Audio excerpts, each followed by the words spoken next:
Hello, magic makers, and welcome back to the Metaphysical Apothecary. We are your hosts, Megan and Shannon. We are also known as the Scorpio Sisters, and we are here to explore the mysterious, magical, and the arcane. So because it's October, and because this is the season of the witch and the month of the witch, we're going to dive into some dark topics. So follow us into the night as we tackle the myths and facts around dark deities. There are a lot of these deities that many of us actually, I think, worship, are dedicated, and there's a lot of judgment around that from other arenas in the communities. We're hoping to dispel some of the myths around the myths, help everyone to understand that there's not really such a thing as an evil deity. Dark, perhaps, but dark and evil are not the same thing. No, not at all. In fact, you have some evil entities that like to hide in the light. Mm-hmm.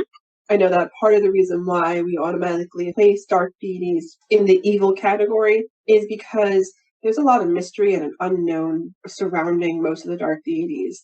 There's a lot that is secret to the mass population who do not interact, worship, or study these deities. So there's a lot that's left up to the imagination. And some of our biggest fears is the fear of the unknown. That's one of the biggest fears that horror genre in general, whether it's a book, a comic, a television show, movie, capitalizes on the fear of the unknown. We don't quite know what's on the other side of the door, and that's why the door is scary. We don't quite know what's making the bump or the creak at night, and that's why it's scary. Our imagination expands upon that one clue to present us all of these possible scenarios, some of them not so scary and some of them frightening. Yeah. Dark deities kind of have the same vein as all of those horror genres and all of that fear of the unknown. We don't always know everything that's happening behind their known perception from mythology or other people's mythology that was recorded of them, because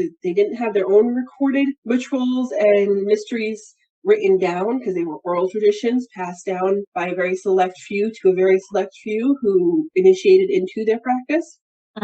And then we also have media companies using that fear to villainize those particular deities or to use them as villains within their story plot. One of the ones that I think of first is Disney's Hercules. Yeah. I happen to love that movie, but there's Hades as a villain, and that's not necessarily how his worshippers during ancient Greece saw him. That might have been part of how people who worship Zeus and other in-your-face deities viewed Hades, but that's not necessarily how he was seen by his actual worshippers. And it's not necessarily how he's seen by his worshippers today. Shannon and I are both Hades worshippers. He's on both of our pantheons. And the experiences that I've had with him are the exact opposite of how he's been portrayed in media. Like Shannon said, media loves to mine these ancient myths and these legends for scary creatures from the underworld that are going to do terrible things to you. And that's just not Hades.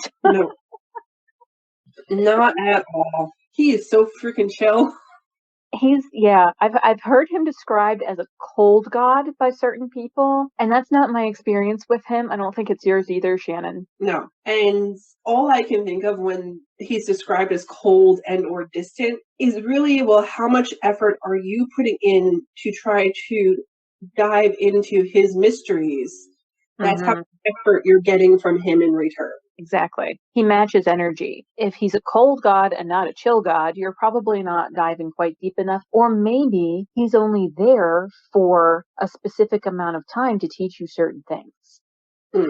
There's been some evidence to suggest that when things were being originally split up, when he was being absorbed into the Olympian pantheon, that he actually chose the underworld because he wanted to make sure that the souls that were being sent into the underworld, the people who were dying, were being cared for properly or properly experiencing justice.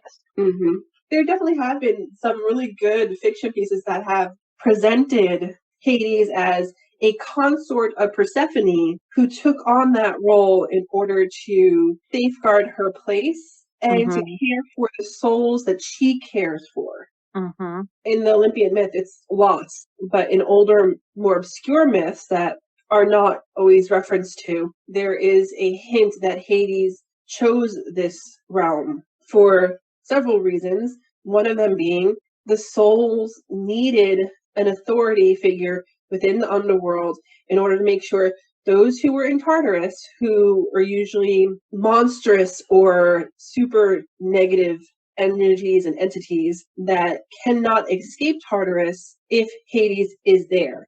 If he's not there, there's a chance that they will escape and wreak havoc on Earth for the living, create more chaos in the underworld.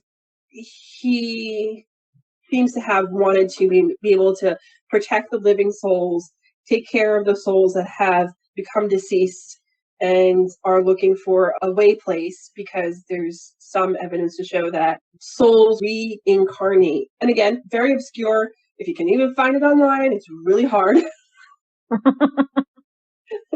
But evidence shows that Persephone takes souls with her into the underworld. She pays for their passage, or they get a free pass because they're entering with her. And there's some evidence to show that when she comes back up out of the underworld, she's also taking souls that are ready to reincarnate or find new incarnations back with her. Right. So there's a possibility of Hades being part of the process of decompressing and showing you Akashic records and helping you process through this life and the lessons that you did or did not get to learn. Right. That's something that's not often spoken about, is that Hades is a god of knowledge. Knowledge is stored in so many different places in the underground, right? It's stored in the core of planets and stars. It's stored in crystals. It's stored in the mycelium network that runs beneath our soil. So he has access to all of that knowledge, and he is able to comprehend all of that knowledge.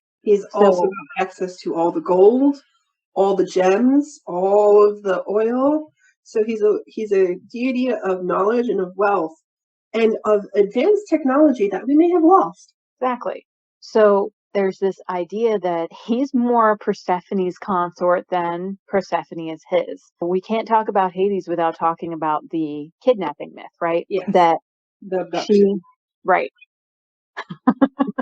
She was Demeter's daughter. Hades saw her, thought, oh, she's cute, and took her with him down to the underworld. Maybe she went semi-willingly, maybe he abducted her fully against her will, but either way, there's a lot of older mythology that suggests that she was actually there first. Yes. There's evidence to show that she's older than Demeter. Exactly. Persephone, if you look at information that is available to us from prior to Olympian Greece, she's actually the badass one, right? So you have poor Hades, who the impression I have from him is that he mostly just wants to take care of his flowers and drink tea and pet his dog and love his wife and impart knowledge when you need it. He's not cold, at least not for me, but he is chill and he's relatively hands off. So it's a situation where if I go to Hades and I say, I need some help, I need some guidance, his response is going to be, have a seat, have some tea, tell me what's going on. We'll talk about it. We'll make it through. And he's also very big on taking care of oneself. He's very big on setting boundaries. I mean, underworld, that's the ultimate boundary, right? Yeah, I mean, look at how many underworld guardians there are. Exactly. So when working with Hades, that's a big thing with him. Don't push yourself before you're ready. Make sure you're setting boundaries. Make sure you're taking care of yourself and honoring your boundaries with yourself.